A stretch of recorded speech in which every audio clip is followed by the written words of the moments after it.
Chenab reason में लोगों के रिश्ते लहू से लगातार सुर्ख हो रही सड़कें। डोडा मिनी बस हादसे में 13 लोगों की दर्दनाक मौत, 10 लोगों के घायल होने की खबर। जम्मू कश्मीर प्रशासन ने प्राकृतिक आपदा घोषित की कुदरत की मार। उपराज्यपाल ने कहा किसानों को मिलेगा मुआवजा। कृषि व संबंधित क्षेत्र में अगले 3 सालों में 10% बढ़ेगा जीडीपी में योगदान। फसलों का बीमा न करवाने वाले किसान हुए निराश। सलाहकार बोले बीमे का लाभ न लेने का भुगतान खामियाजा। अब आपदा से ले सबक।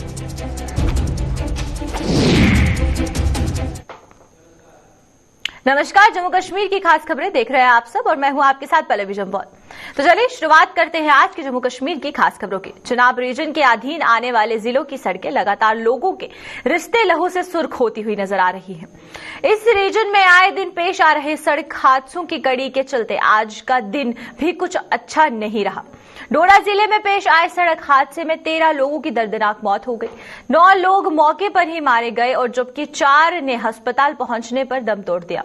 घायलों में से 10 को डोडा से जम्मू एयरलिफ्ट किया गया है, जिनमें से 2 की हालत गंभीर बताई जा रही है।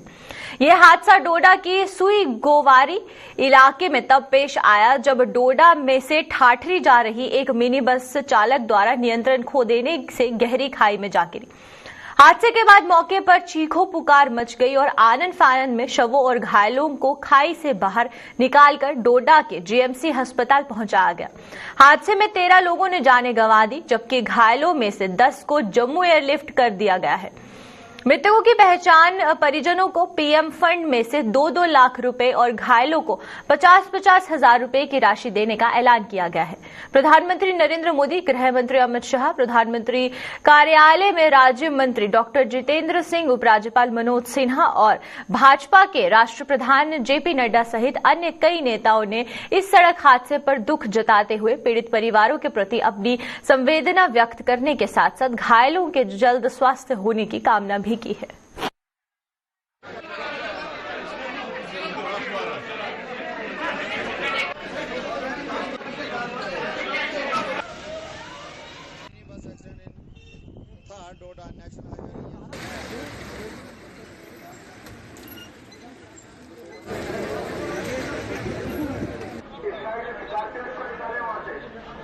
ये ठाठरी से डोडा के लिए मेट्रो आ रही थी। सुबह 9:30 बजे के करीब इसका एक्सीडेंट हुआ सुई गाड़ी में और 9 कैजुअलिटीज ऑन स्पॉट थी और 19 जो है जख्मी हालत में हॉस्पिटल शिफ्ट किए गए, जिनमें से 4 की भी वहां पे मौत हो चुकी है। अभी जो कंस्ट्रक्शन का काम चल रहा है हाईवे पे, जिसकी वजह से काफी खस्ता हाली है हाईवे की, उसी वजह से एक्सीडेंट हो रहे हैं। इसमें तो इन्वेस्टिगेशन होगी, लेकिन ये बताया जा रहा है कि ये जहाँ से आ रहा था वहाँ वाइड रोड काफी वाइड थी और ओवरलोडिंग भी नहीं थी और शायद ओवर स्पीडिंग की वजह से हो गया। वो कॉज ऑफ एक्सीडेंट सामने आएगा, लेकिन बड़ा अनफॉर्चुनेट है इंसिडेंट जिसमें हमारी ट्रेजिक डेथ हुई है। आपने देखा है इस तरह के इंसिडेंट्स पे ही प्रे है भगवान से कि इस तरह के इंसिडेंट्स ना हो और लोग केयरफुली गाड़ियां भी चलाएं और रोड का पालन करें।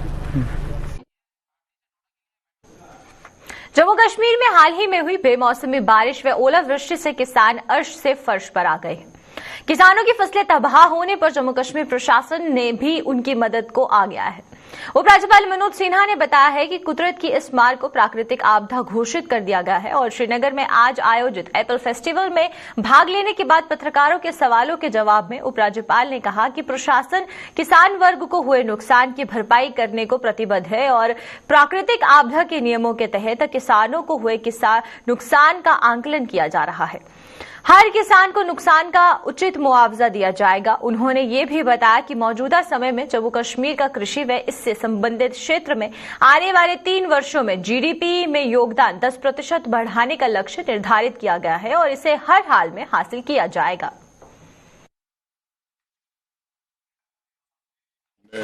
उसे स्टेट नेचुरल कैलेमिटी घोषित कर दी है और उनका असेसमेंट करा रहे हैं। पूरी मदद की जाएगी किसानों को जो नुकसान हुआ है। आप देख रहे हैं कि उत्पादन भी हमारा बढ़ रहा है, कीमतें भी बढ़ रही हैं। अभी जीडीपी में जो हमारा योगदान है एग्रीकल्चर और एलाइड सेक्टर का, एक लक्ष्य लेकर के कृषि विभाग हमारा काम कर रहा है कि इस सेक्टर का योगदान आने वाले 3 वर्षों में कम से कम 10% हम बढ़ाएंगे और अनेक योजनाएं हमने शुरू की हैं। मैं समझता हूं कि जम्मू कश्मीर अगर विकास के रास्ते पर आगे बढ़ सकता है तो उसका सबसे महत्वपूर्ण साधन एग्रीकल्चर और एलाइड सेक्टर होगा, खासतौर से हार्टिकल्चर। अनेक प्रकार के कानून थे जो किसानों के हित में नहीं थे, उन्हें बदला गया है और कई स्कीम्स भी शुरू हुई हैं। और मैं विशेष रूप से भारत के प्रधानमंत्री, भारत के कृषि मंत्री और भारत के कृषि मंत्रालय का आभार व्यक्त करना चाहता हूं, जिन्होंने जम्मू कश्मीर को हर प्रकार की सहायता दी है कृषि और हार्टिकल्चर डेयरी को आगे बढ़ाने। उपराज्यपाल के सलाहकार फारूक खान ने आज अखनूर के देवीपुर, जोड़िया और तरौटी इलाके का दौरा कर बेमौसमी बारिश में किसानों को हुए नुकसान और तबाही का मंजर अपनी आंखों से देखा। फारूक खान ने कहा कि इस तबाही से उन किसानों को भी सबक लेना चाहिए जो प्रधानमंत्री नरेंद्र मोदी के बार बार आह्वान करने के बावजूद भी फसलों का बीमा नहीं करवा पाए। सलाहकार ने कहा कि अब मुश्किल आन पड़ने पर ऐसे किसान मुआवजे की आस लगाए बैठे हैं, जबकि उन्हें बीमा कंपनियों को विश्वास में लेना चाहिए था। उन्होंने कहा कि किसानों के नुकसान का आंकलन कर लिया गया है और लाभार्थियों को जल्द ही मुआवजा मुहैया करवा दिया जाएगा।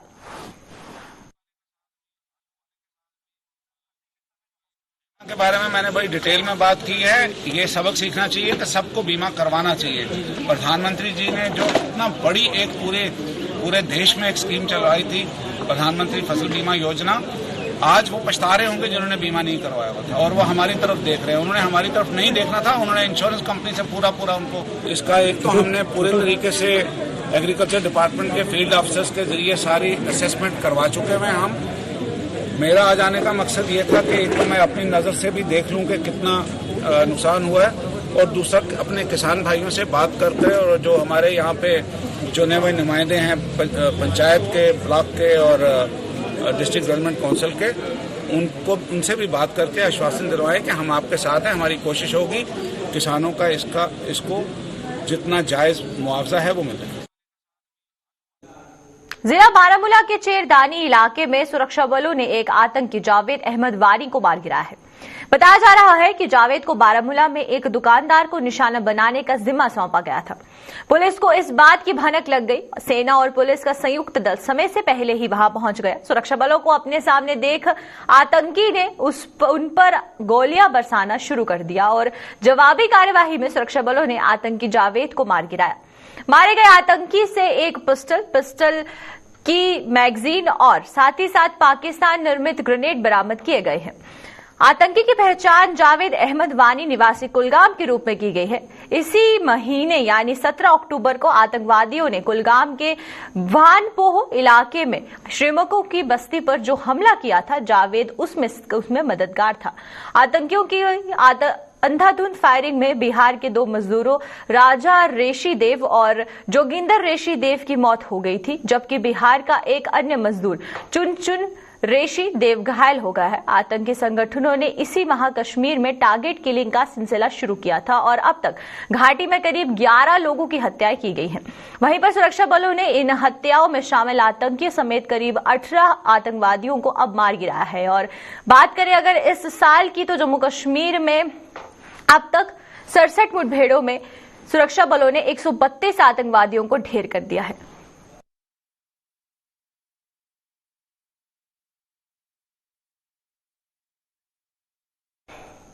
आयकर विभाग ने आज सांबा के बीरपुर इंडस्ट्रियल कॉम्प्लेक्स में चल रही 2 इकाइयों में जांच की। आज सुबह आयकर विभाग की एक टीम अचानक ही बीरपुर पहुंची और अखरोट साफ करने वाली 2 इकाइयों के लेन देन की जांच करने के अलावा इकाइयों के मालिकों से भी सवाल किए गए। इन इकाइयों के अलावा इनके मालिकों के आवासों पर भी आयकर विभाग ने जांच की और बताया जा रहा है कि इन दोनों इकाइयों के मालिकों का कश्मीर के कुछ लोगों से कारोबारी रिश्ता है।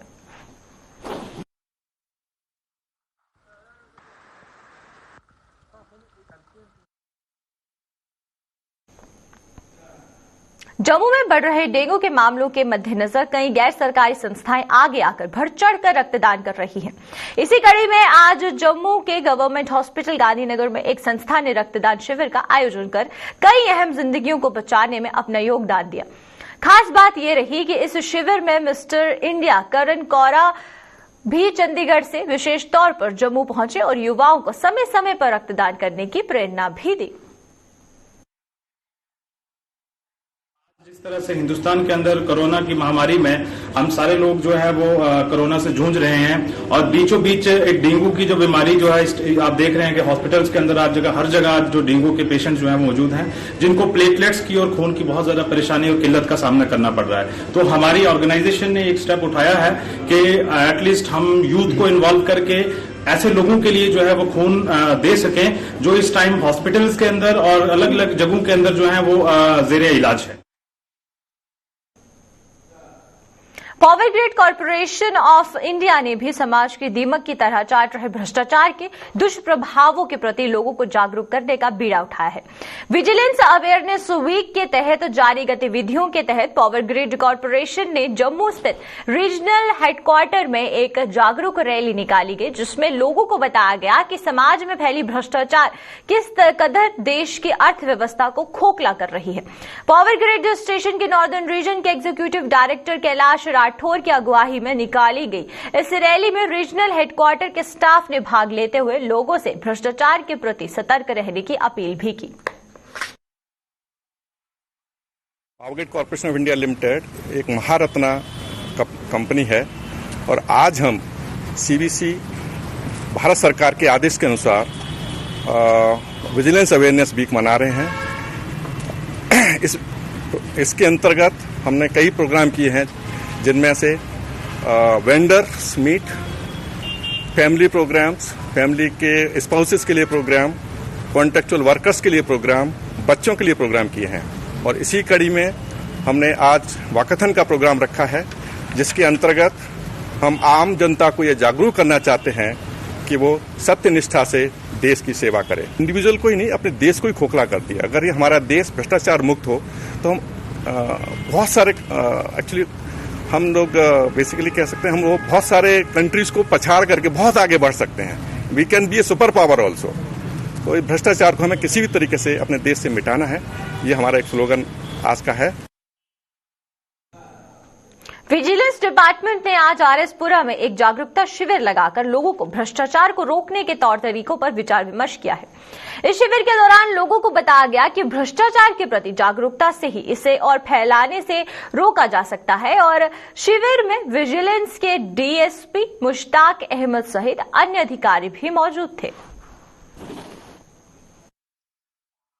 जनरल पब्लिक को अवेयरनेस का एक प्रोग्राम है कि विजिलेंस का क्या कंसेप्ट है, आपके एंटी करप्शन ब्यूरो का काग्निजेंस का क्या, किस किस में काग्निजेंस ले जा सकती है, कब ली जा सकती है और कौन कंप्लेंट कर सकता है और किस किस केसेस में कंप्लेंट की जा सकती है।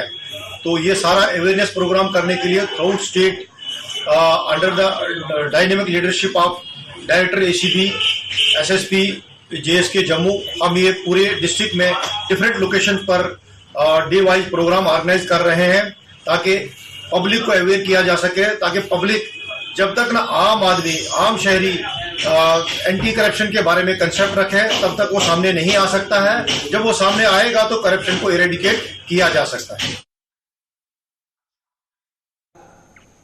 दरबार मूव ना होने से इस बार जम्मू शहर के दुकानदारों में भारी मायूसी है। इन दुकानदारों के मुताबिक दरबार मूव ना होने से उनका कारोबार बुरी तरह से प्रभावित होगा। दुकानदारों के मुताबिक दरबार मूव ना होने के कारण इस बार जम्मू शहर के बाजारों में वो रौनक नजर नहीं आएगी जो पिछले 100 वर्षों से अधिक समय से नजर आती आ रही है। इन लोगों के मुताबिक दरबार मूव से जहां जम्मू के कारोबारियों को लाभ होता था, वहीं पर दोनों संभागों के आपसी भाईचारे को भी बढ़ावा मिलता था। दुकानदारों ने सरकार के इस फैसले पर पूर्ण विचार करने की मांग की है। जब कश्मीर से लोग जम्मू आते हैं, वो एक भाईचारे का संदेश देते हैं और वो बाइंग कैपेसिटी रखते हैं। यहाँ से वापस जाने पे वो हर एक किसी के रिलेशंस के लिए गिफ्ट लेकर जाते हैं, कोई घर के लिए सामान लेकर जाते हैं, उससे रेवेन्यू जनरेट होता है। जम्मू के लोगों को उससे कुछ न कुछ बेनिफिट मिलता है और गवर्नमेंट को भी उसका टैक्स जो आता है, रेवेन्यू जो आता है टैक्स की शेप में, वो भी जनरेट होता है और गवर्नमेंट को काफी मतलब फायदा होता है उस दौरान में टैक्स की शेप में। ऐसी कोई बात नहीं है। ये इनको थोड़ा सा डिसीजन को रिवर्स करना चाहिए। मैं आपके माध्यम से फिर भी एलजी साहब को और बाकी एडमिनिस्ट्रेशन को रिक्वेस्ट करता हूं कि दरमाद बिजनेसमैन जो हम देखते हैं तो इसका जम्मू के बीच में बहुत बड़ा इम्पैक्ट पड़ा। जो 6 महीने था यहाँ के व्यापार में, आप यहाँ पे जो शॉपिंग है, कश्मीरी अपने जो भाई बहन वहाँ से जो हमारे भाईजान वगैरह वहाँ से आते थे, जो फैमिलीज आती थी यहाँ पे, उससे देख के होटलियर हो, रेस्टोरेंट वाला हो, चाहे शॉपकीपर्स हो, मॉल्स हैं यहाँ पे, बे मॉल, और ये तो टोटली जो है कश्मीरी यहाँ पे अच्छे आके शॉपिंग करते थे। और इनका जो 6 महीने का बजट जो है वो बड़ा अच्छे से गुजरता था। तो इस डिसीजन जो है वो जम्मू में बहुत बड़ा इम्पैक्ट पड़ा है। देखिए, जैसे कि हमारे माननीय लेफ्टिनेंट गवर्नर साहब ने एक डिसीजन दिया था कुछ देर पहले कि इस बार जो है दरबार मूव नहीं होगा। काफ़ी निराशाजनक था ये डिसीजन। कहीं ना कहीं उनके लिहाज से सही भी था कि बहुत सी फाइलें जो हैं वो ड्यूरिंग ट्रांजिट वो आगे पीछे हो जाती थी। बट अगर बिजनेस की तरफ से देखा जाए तो ये काफ़ी एक बुरा इम्पैक्ट इस डिसीजन का होने वाला है आने वाले दिनों में। क्योंकि क्या होता था, जैसे अभी ये सितंबर का महीना निकलता था तो हमें एक उम्मीद जागती थी कि अब कश्मीर से 5 से 6 लाख लोग जो हैं वो जम्मू की तरफ ट्रैवल करेंगे। उससे क्या होता था कि जम्मू में एक रौनक आ जाती थी, जम्मू के व्यापार में उछाल आता था, जम्मू के लोगों को कश्मीर के लोगों से मिलने का मौका मिलता था। बट अभी काफ़ी खेद के साथ ये कहना पड़ता है कि ऐसा कुछ नहीं होने वाला है। वैसे अभी अफवाहें तो हैं कि 30 से 40% कश्मीरी जो है वो मूव करेंगे, और मेरे ख्याल से वो टॉप ब्रास के ब्यूरोक्रेट्स होंगे जो जम्मू की तरफ आएंगे। तो लेकिन जो हमें जो कस्टमर चाहिए, जो कश्मीर का कस्टमर आता था, वो अब इस बार अगर नहीं आया तो मुझे लगता है कि बाजार में काफ़ी खामोशी रहेगी और बाजार में वैसी चमक देखने को नहीं मिलेगी जो पिछले। कोरोना काल में बंद रहा जम्मू रोपवे अब फिर से लोगों को अपनी ओर आकर्षित कर रहा है।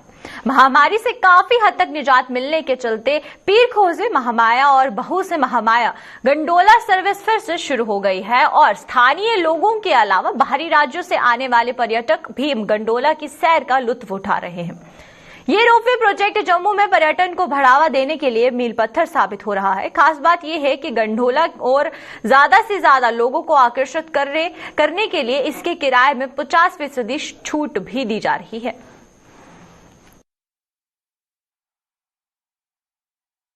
तो यहाँ पे हमारे 2 सेक्शन हैं। एक सेक्शन है बहू से महामाया तक और दूसरा सेक्शन है महामाया से पीर को तक। अभी जो महामाया से पीर को वाला सेक्शन है ये हमने इसी साल जुलाई में इनाग्रेट किया है। ऑनरेबल एलजी साहब ने इनाग्रेट किया और तब से हमने इस सेक्शन में ना डिस्काउंट रेट पे हमने टिकट्स रखी है।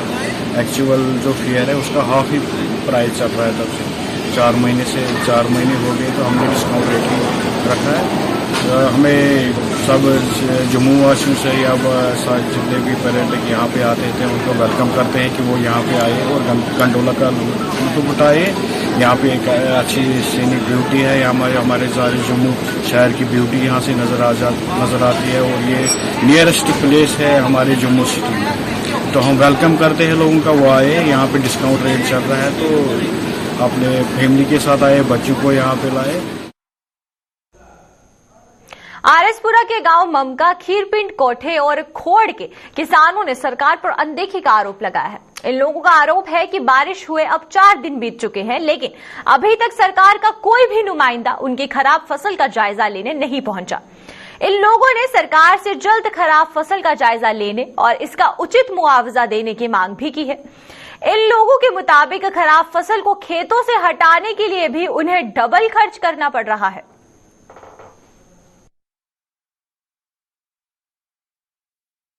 फसल खराब है ये तो सारी संसार ਨੂੰ ਸਾਰੀ ਦੁਨੀਆ ਨੂੰ ਪਤਾ ਹੈ ਕਿ ਇਸ ਤਹਿਸੀਲ ਦੇ ਵਿੱਚ ਕਿੰਨੀ ਫਸਲ ਖਰਾਬ ਹੋਈ ਹੈ। ਅਜੇ ਤੱਕ ਪਾਣੀ ਚੱਲ ਰਿਹਾ ਹੈ ਜ਼ਮੀਨ ਦੇ ਵਿੱਚ, ਫਸਲ ਪੂਰੀ ਡੁੱਬੀ ਪਈ ਹੈ। ਕੁਝ ਐਨ ਨੇ ਝਾੜ ਦਿੱਤੀ ਹੈ ਤੇ ਜਿਹੜੀ ਬਾਕੀ ਬਚੀ ਹੈ ਉਹ ਪਾਣੀ 'ਚ ਡੁੱਬੀ ਹੈ। ਅਜੇ ਤੱਕ ਵੱਢਣ ਦਾ ਕੋਈ ਉਹਦਾ ਸਾਧਨ ਨਹੀਂ ਹੈ। ਉਹ ਜੇ ਵਢਾਈ ਵੀ ਤੇ ਜਾਏ ਤੇ ਉਹ ਜਿਹੜੇ ਭਈਏ ਜਾਂ ਲੇਬਰ ਹੈ ਉਹ ਇਸ ਦਾ ਮਤਲਬ ਕਿ ਡਬਲ ਮੁਆਵਜ਼ਾ ਮੰਗ ਰਹੇ ਨੇ। अगर पहले 5000 रही तो हूँ 10,000 रुपये एक कनाल का मंग रहे हैं। इस की किया जाए जो जनता को बहुत मतलब इस नुकसान है। तो अपने सरकार के अगे यो बेनती की जाती है कि इसनू आके जल्दी जल्दी मतलब कि इसकी देखभाल की जाए, गौर की जाए। और जरा इन्होंने मतलब कि सरकार ने जरा कढ़िया है कि जिसने अपना इंश्योरेंस कराया उसे नूं ਇਹਦਾ ਮੁਆਵਜ਼ਾ ਮਿਲੇਗਾ, ਦੂਸਰਿਆਂ ਨੂੰ ਨਹੀਂ ਮਿਲੇਗਾ। ਇਸ ਦੇ ਵਿੱਚ ਕੋਈ ਮਤਲਬ ਕਿ ਇਹ ਮੁਆਵਜ਼ੇ ਦਾ ਮਤਲਬ ਜਾਂ ਇੰਸ਼ੋਰੈਂਸ ਦਾ ਮਤਲਬ ਕੋਈ ਸਾਧਨ ਨਹੀਂ ਹੋਣਾ ਚਾਹੀਦਾ। ਫਸਲ ਬਾਰੇ ਹੀ ਕਹਿਣਾ ਚਾਹੁੰਦੇ ਕਿ ਜਿਸ ਤਰ੍ਹਾਂ ਤੁਸੀਂ ਦੇਖ ਸਕਦੇ ਹੋ ਕਿ ਪਿਛਲੇ 2-4 ਦਿਨ ਪਹਿਲਾਂ ਜਿਹੜੀ ਬਾਰਿਸ਼ ਪਈ ਹੈ ਤੇ ਜਿਹੜੇ ਓਲੇ ਪਏ ਨੇ ਉਹਦੇ ਕਾਰਨ ਜਿਹੜੀ ਦਾਨ ਦੀ ਫਸਲ ਹੈ ਸਾਰੀ ਖਰਾਬ ਹੋ ਚੁੱਕੀ ਹੈ, ਕਿਉਂਕਿ ਕਿਸਾਨਾਂ ਦੀ ਉਮੀਦ ਫਸਲ ਤੇ ਹੀ ਹੁੰਦੀ ਹੈ ਤੇ ਇਸ ਕਰਕੇ ਜਿਹੜੀ ਫਸਲ ਸਾਰੀ ਖਰਾਬ ਹੋ ਚੁੱਕੀ ਹੈ। ਉਸ ਫਸਲ ਖਰਾਬ ਹੋਣ ਤੋਂ ਬਾਅਦ ਕੋਈ ਵੀ ਡਿਪਾਰਟਮੈਂਟ ਦੇ ਵੱਲੋਂ ਜਾਂ ਸਰਕਾਰ ਦੇ ਵੱਲੋਂ ਕੋਈ ਨੁਮਾਇੰਦਾ ਇਸ ਜਗ੍ਹਾ ਤੇ ਨਹੀਂ ਪਹੁੰਚਿਆ ਗਿਆ ਤਾਂ ਕਿ ਉਹ ਉਸ ਫਸਲ ਦੀ ਕਾਰਵਾਈ ਜਿਹੜੀ ਖਰਾਬ ਹੋਈ ਉਸ ਦੇ ਬਾਰੇ ਦੇਖਿਆ ਜਾਵੇ। ਅਸੀਂ ਤੁਹਾਡੇ ਚੈਨਲ ਦੇ ਮਾਧਿਅਮ ਇਹੀ ਅਪੀਲ ਕਰਾਂਗੇ ਡਿਪਾਰਟਮੈਂਟ ਔਰ ਐਲਜੀ ਸਾਹਿਬ ਨੂੰ ਕਿ ਆਪਣੀ ਜੋ ਟੀਮ ਹੈ ਉਹ ਜਲਦ ਤੋਂ ਜਲਦ ਯਾਨੀ ਕਿ ਪਿੰਡਾਂ ਦੇ ਵਿੱਚ ਭੇਜੀ ਜਾਏ ਤਾਂ ਕਿ ਜਿਹੜਾ ਖਰਾਬ ਫਸਲ ਦਾ ਮੁਆਵਜ਼ਾ ਕਿਸਾਨਾਂ ਨੂੰ ਦਿੱਤਾ ਜਾਏ। ਔਰ ਅਸੀਂ ਇਹੀ ਅਪੀਲ ਕਰਾਂਗੇ ਕਿ ਘੱਟ ਤੋਂ ਘੱਟ ਵੀ ਜਿਹੜੀ ਇਹ ਫਸਲ ਖਰਾਬ ਹੋਈ ਇੱਕ ਕਨਾਲ ਦਾ ਘੱਟ ਤੋਂ ਘੱਟ ਵੀ 5000 ਰੁਪਏ ਜਿਹੜਾ ਮੁਆਵਜ਼ਾ ਕਿਸਾਨ ਨੂੰ ਮਿਲਣਾ ਚਾਹੀਦਾ। ਕਿਹੜਾ ਪਿੰਡ ਪੈਂਦਾ ਇਹ ਇਧਰ ਪਿੰਡ ਪੈਂਦਾ ਜੀ, ਦੇਖੋ ਮਮਕਾ ਹੋ ਗਿਆ, ਕੋਠੀ ਹੋ ਗਿਆ, ਇਧਰ ਕੋਲਾਂ ਦਾ ਵਲੈੜ, ਖੋੜ, ਪਊਆ, ਸਾਰੇ ਜਿਹੜੀ ਕਿਸਾਨੀ ਪਿੰਡ ਨੇ ਸਾਰੇ ਇਧਰ ਫਸਲਾਂ ਲਈ ਜ਼ਮੀਨਾਂ ਨੇ। ਤੁਸੀਂ ਦੇਖ ਸਕਦੇ ਹੋ ਕਿਸ ਤਰ੍ਹਾਂ ਫਸਲ ਦੀ ਤਹਿ ਵੱਜੀ ਹੈ ਉਸ ਓਲਿਆਂ ਦੇ ਨਾਲ। ਅਸੀਂ ਇਹੀ ਅਪੀਲ ਕਰਾਂਗੇ ਕਿ ਜਲਦੀ ਜਲਦ ਜਿਹੜੀ ਟੀਮ ਇੱਥੇ ਪਿੰਡਾਂ 'ਚ ਆਏ और जल्दी कार्रवाई की। हाल ही में हुई बारिश और ओलावृष्टि से धान और सब्जियों के साथ साथ फूलों की खेती को भी भारी नुकसान पहुंचा है।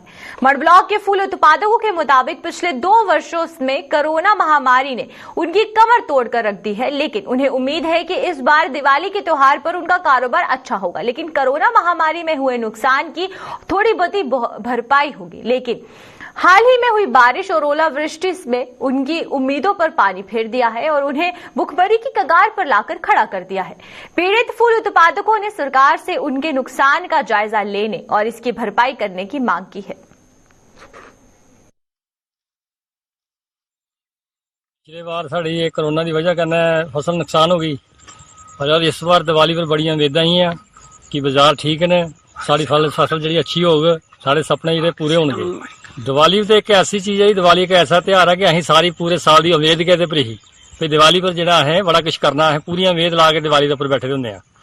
अं एक दिवाली का त्योहार तो सारा हा वो सारा जो टुटी गया। परेशान होंदे सानूं तो 3 साल ही हो गए ने, पर ऐदकी जिहड़ा एंड ने कीता ये तो बहुत माड़ा कीता। साडियां सारियां उम्मीदां ते पानी फिर गई है, कुछ नहीं बचे। दिवाली ते आस उम्मीद रखी कि कुछ ना कुछ मिलेगा, पर 3 साल हो गए ने मैनू फ्री ठेके भरदे कख नहीं बनता पिया इत्थे। 2 साल करोना ने नहीं साडा फुल विकन दिता। ऐतकी असीं उम्मीद रखी भी ऐतकी फुल चंगा है, फसल ठीक है, तो ऐतकी एंड ने ते तूफान ने सत्यानाश कर दित्ती साडे ते साडियां उम्मीदां ते सारे पानी फिर गए ते सानू कोई गौरमेंट वालों भी अज दिन तक 2 सालों की कोई मदद नहीं मिली। जिले साडा फुल विकण वाला आंदा उस वेले जद दिल्ली तो आउण लग पैंदा, बाहरों आंदा, इस वेले साडा फुल विकदा ते इस वेले साडी लक टुट गई है। नुकसान बड़ा हुई है, 5-6 महीने हुई है, एक ही लगे मेहनत करते। अगू सोचा भाई दिवाली दी चलो फुल फल शैल होंगन ते किश बनागे, कमरा कुमरा बना के कोई ते कख भी नहीं ते हुण के हो सकदा इहदा। हुण तुसें गै सोचना जेहड़ा सोचना, कोई मिलना चाहिदा, किश मुआवजा मुआवजा मिलना चाहिदा। खेती नुकसान हुई बड़ी, के करगे जिमीदार। जम्मू में मशरूम के उत्पादन को बढ़ावा देने के लिए जम्मू कश्मीर कृषि विभाग लगातार प्रयास कर रहा है। मशरूम के उत्पादन को बढ़ावा देने के लिए कृषि विभाग ने कई योजनाएं शुरू की ताकि किसान इन योजनाओं के माध्यम से मशरूम का उत्पादन कर सके और इसका लाभ उठा सके। मशरूम के उत्पादन को लेकर कृषि विभाग ने किस तरह की योजनाएं शुरू की हैं, इसके बारे में कृषि विभाग के निदेशक के शर्मा ने विस्तार से जानकारी दी। आइए देखते हैं मशरूम के उत्पादन के बढ़ावे को लेकर क्या कुछ जानकारी उन्होंने दी है। मशरूम जो है हमारी एक मेजर एक्टिविटी है जम्मू डिवीजन की। इसके अंडर मशरूम के लिए हम किसानों को पास्चराइज्ड मशरूम कंपोस्ट सीडेड, जिसमें बीज लगा होता है, वो बैग जो है तैयार करके पास्चराइजेशन करके कंपोस्ट बना के उसमें बीज लगा के किसानों को प्रोवाइड करते हैं। इसमें 2 किस्म की हमारी स्कीमें हैं। एक कंपोस्ट हम खुद बना के किसानों को नो प्रॉफिट नो लॉस पे 100 रुपये का बैग जो है उनको प्रोवाइड करवाते हैं। 10 किलो का बैग होता है, इन किसानों को देते हैं। दूसरी हमारी स्कीम है कि जो किसान पास्चराइज्ड कंपोस्ट बनाना चाहता है अपनी, तो वो पब्लिक प्राइवेट पार्टनरशिप मोड पे हमारे यहाँ जो हमारा पास्चराइज्ड यूनिट है इसका इस्तेमाल कर सकते हैं। किसान इसकी सर्विसेज ले सकते हैं और डिपार्टमेंट इसके लिए 10 रुपए एक बैग के चार्ज करता है किसानों से, जो हमारा बिजली वगैरह का जो खर्चा आ जाता है उसके लिए। तो बाकी ये सर्विस जो है किसानों को बड़े पैमाने पर हम प्रोवाइड कर रहे हैं।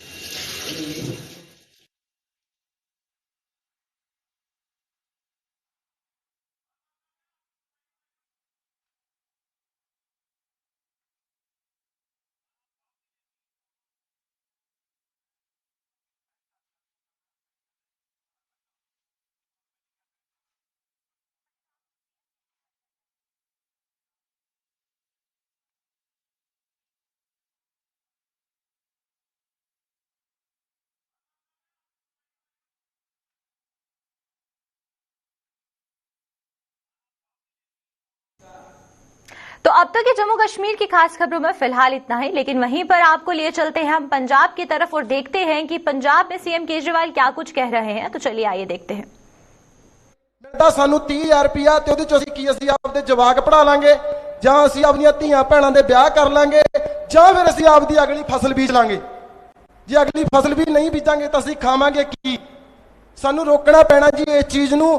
मैं तुहाडे तो यही पुछना चाहना, जे आम आदमी पार्टी की सरकार पंजाब दे विच अगले साल आउंदी आ तां तुहाडा इस चीज़ ते स्टैंड की होऊगा? असीं खुश बहुत हाँ, तुसीं 50,000 रुपए मुआवजे की गल जिहड़ी आ दिल्ली के किसानों वास्ते कीती आ, बहुत खुशी की गल है। साडे किसानों वास्ते भी यही होना चाहिए भी घट्टो घट्ट उन्ना क 50 या 60,000 रुपया तो सानू मुआवजा मिले। असीं नहीं चाहुंदे कि किसी किसान की फसल खराब होवे, पर किसान का धंधा यह जा जी, हरेक बंदे का धंधा सेफ आ, हरेक दुकानदार सेफ आने अपना समान चक के अंदर कर लेना जो गड़ेमारी होंदी आ, कारोबारी ने अपनी फैक्ट्री नूं ढक लेना जो ढकी होंदियां ने। पर किसान कोले जिहड़ी फसल होंदी आ जी वो हमेशा खुले आसमान दे थल्ले होंदी आ, ते इदों बड़ा रिस्क है जिहड़ा वो किसी का नहीं हुंदा जिहड़ा किसानां दा हुंदा। बेनती है जी सानू अज दस के जाओ भी आम आदमी पार्टी का स्टैंड की है जी मुआवजे ते। थैंक यू जी। बिल्कुल सर, सरकार सिर्फ पंजाब सरकार 8,000 की गल करती है और 1 एकड़ ते जिहड़ा किसान का खर्चा दैट इज़ नियर अबाउट कि 50,000 तो 60,000, मेरे वीर ने 70,000 तक गल की कि आ जाता है, और जिहदे च ना वो अपनी कुड़ियां दे विआह कर सकता है और वेट करता कि सरकार कदों मुआवजा देंदी है। सरकार मुआवजा देने की इतनी लंबी उड़ीक करती है और जब उसकी डिस्ट्रीब्यूशन की बात आती है तो जिसने ठेके ते लई होंदी है जमीन उन्होंने मिलता ही नहीं मुआवजा, होर ही किसी को मिल जाता। सो एक बहुत वड्डी समस्या जिहड़ी उहदी डिवीजन दे विच भी आउंदी है। सो अगली बेनती मैं करूँगी प्रगट सिंह जी डिस्ट्रिक्ट मानसा तो, जिहड़े गुलाबी सुंडी दे रिगार्डिंग गल करना चाहुंदे हैं। धन्यवाद जी सारे मेरे किसान वीरां दा इत्थे पहुंचण ते। पिछले 2 महीनों तो रौला पै रहा है, बठिंडा मानसा मुक्तसर का सारा नरमा पट्टी तबाह हो गई। सरकार कहती मुआवजा देवांगे, विशेष गिरधौरियां करावांगे, पर मैं तुहानूं दसना चाहना भी जिहड़ी ये गिरधौरी है जिवें वीर ने दस्सिया गड्डेमारी तां विशेष गिरधौरी हो सकती है। जिहड़ी फसलों की गिरधौरी है वह सौणी दी फसलों की 6वें महीने ही हो जाती है भी किने किन्ना नरमा बीजा, किन्नी मूंगफली लाई है, किन्ना झोना। ये गिरधौरी के मसले का सानू किसानों को उलझा रही है। कुछ साडे पार्टी MLA गुस्सा ना करन, वो भी विशेष गिरधौरी की नरमे की मंग करते सी। चलो मेरे नाल वध सियाणे ने, पर गिरधौरी है जी नरमे की वो 6वें महीने ही हो जाती है भी किन्ने एकड़ फसल नरमे की बीजी है। बाकी नरमा पट्टी पूरी तबाह हुई है, किसी एक किसान का नहीं होया। इस नाल हरेक किसान का जिन्हें 10 क्विंटल का झाड़ लेना सी 2 क्विंटल या 4 क्विंटल मिलूगा। कई किसानों तो मैनूं लगदा 1 क्विंटल ही खड़ना पऊ। जे आपां औसत नुकसान भी मन्नीए भी 6 क्विंटल का औसत नुकसान मन्नीए, अज 8,000 के भाव 48,000 एक किसान का नुकसान होया। पर सरकार कित्थे उलझी हुई है, कहती विशेष गिरधौरियां करावांगे। गिरधौरी हुई पई है, मुआवजा देने का नौ नहीं। जिहड़ा मंत्री खेतीबाड़ी मंत्री शायद बहुतों को पता होना भी कैप्टन अमरिंदर सिंह की जिहड़ा घपला करके फारग हो गया, वो तो कोई कार्रवाई का नो ही नहीं। ये खेतीबाड़ी मंत्री की जिम्मेवारी थी। मैं बेशक एक पेस्टीसाइड विक्रेता भी हाँ तो किसान भी हाँ। ये खेतीबाड़ी मंत्री की जिम्मेवारी थी भी जिहड़े बाहरों बी आउंदे ने उन्हां दे सैंपल सरकार ने पास करने ने। अज लड़ाइयां कित्थे हो रही ने दुकानदारों ते किसानां दी आपस च। नुकसान किसान का हो गया 48,000 का। उदों बाद जिहड़े मजदूर सी हरेक मजदूर ने किसी ने 20,000 कमाना थी सीजन च, किसी ने 30,000। तो पंजाब